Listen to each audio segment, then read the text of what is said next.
Now, we'll keep our focus on the U.S., looking beyond the headlines now and at how President Trump's latest economic numbers and policy moves are shaping everyday Americans. So we're speaking with Professor Austin Okigbo from the University of Colorado, Boulder, to unpack whether stronger jobs data and easing inflation are translating into real improvements in welfare and well-being. Good morning, Professor Okigbo. Welcome to the program.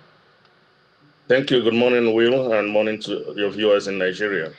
Professor Okigbo, job growth in the U.S., we're seeing the numbers, latest data came out strong. Inflation is cooling, which seems to suggest that President Trump is on the right path. But does that translate into real improvements in daily life for families, better health care, food security, quality of life?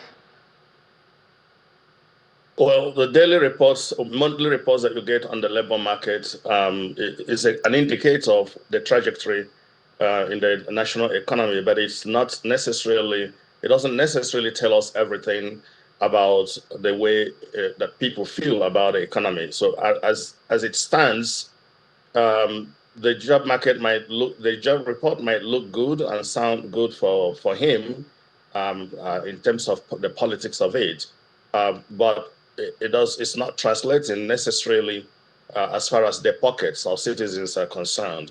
There is still trepidation in the market, and consumer confidence is still considered to be low currently. Professor, speaking of consumer sentiment here and how they are feeling the impact of President Trump's policies, Republicans are also pushing, that was about 3-4 weeks ago, they're pushing through a nearly $1 trillion in cuts. That's Medicaid and food stamps. And this estimate, they said, could strip health and food support from millions. We know that about 1 in 5 Americans depend on this. Who's most at risk here, and what does this say about America's social safety net at this moment? It says it only tells us what the Republicans have been up to since the days of Franklin Delano Roosevelt, when some of these so-called entitlement programs were created. The Republicans have never really embraced it and have worked hard for decades since the 1930s, the New Deal of FDR to gut some of these programs, and they're increasingly working on it.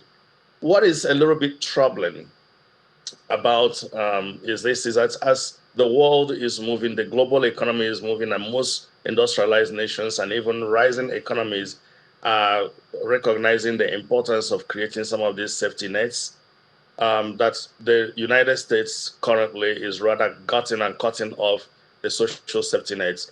The further implication is that when you do some of these things, you're pushing more people into poverty. The Medicaid was put in place to help those who cannot afford health care, and a lot of poverty emergencies that we report in the United States are as a result of what we call medical health related poverty. In other words, if you have a major health crisis, that can easily erode one's savings and therefore push a person into poverty, into a lower economic cadre. So what they are doing, and it's not really, they're not really looking at how this is affecting, even for the most part, the people who are voting for the Republican Party. The other side of it is, and I was on NPR this morning over this matter also, where we're talking about these cuts in this so-called new package, new big beautiful deal bill. As they're cutting some of these things, they are doing it primarily in order to bring out savings that will enable them to do tax cuts for corporations and 1%. And I don't know how that is going to help the economy grow. Many economists here, many of them Nobel laureates, have been pointing to the Republican Party and those concerned in this administration that the trajectory may not translate well in the long run, not only for the citizenry, but for the entirety of the national economy.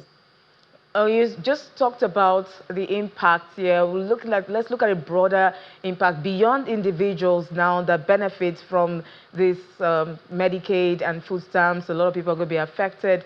Oh, there's also news that this cost could cost people about, 1 million jobs could be lost there and also reduce state tax revenue by more than $8 billion.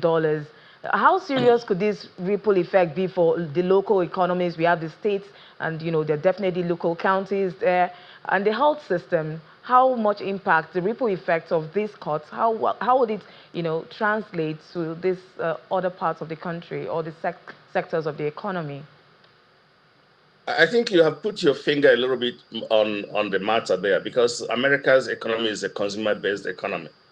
Whenever you touch policy-wise anything that affects the consumer confidence and because the economy is driven by consumption, then you're absolutely ultimately touching the heart of the economic operation.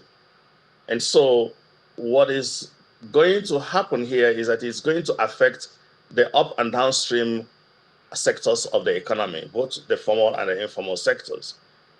When people cannot afford the disposable income for goods and services, who pays the price? All right, so Will, just for a moment, Prof, I'm so sorry to interrupt you. You're going to have time to conclude your thought, but just that for our DSTV viewers, we have to lead you to Zamfara State, where the governor there, it's day 2 of commissioning of project in Zamfara State. So that's for our DSTV viewers, but for other platforms, we're right here. Will, back to you. Thank you. Prof, so just continue your thoughts on what you were saying. Apologies for that interruption. Sure. So I was explaining that when you touch anything that has to, in a consumer-driven economy such as the United States, that would have major ramifications as far as the economy is concerned, particularly when people do no longer have the disposable income for resources for goods and services. So that will have major impact on the macro level of the economy, and that's part of the fear that many economists have been articulating and expressing with regards to these policies that are being put in place, especially with this new big deal bill. Prof, we know that if we want to have this conversation, we would not even finish today. But just before I let you go, what are your thoughts? Trump has been spreading his tentacles almost everywhere. Now it's down to several other countries. What are your thoughts on his intentions to expand the travel ban, and that which would also include Nigeria? Well, I mean, he came into office talking about America first. One of the key signature policies that he talked about during his campaign has been immigration, that he wants to reduce migration to the United States. But the problem is, you're talking about increasing the number of countries that he wants to, either ban people from coming in from that country or restricting. Part of it is that he says one of the key issues here is some of these countries have citizens who overstay their visa.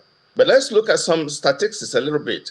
The number of countries, the percentage of those who do not enjoy visa waiver program into the United States that overstayed their visa from the last time statistics was released in 2022 was 6.9%, Nigeria included.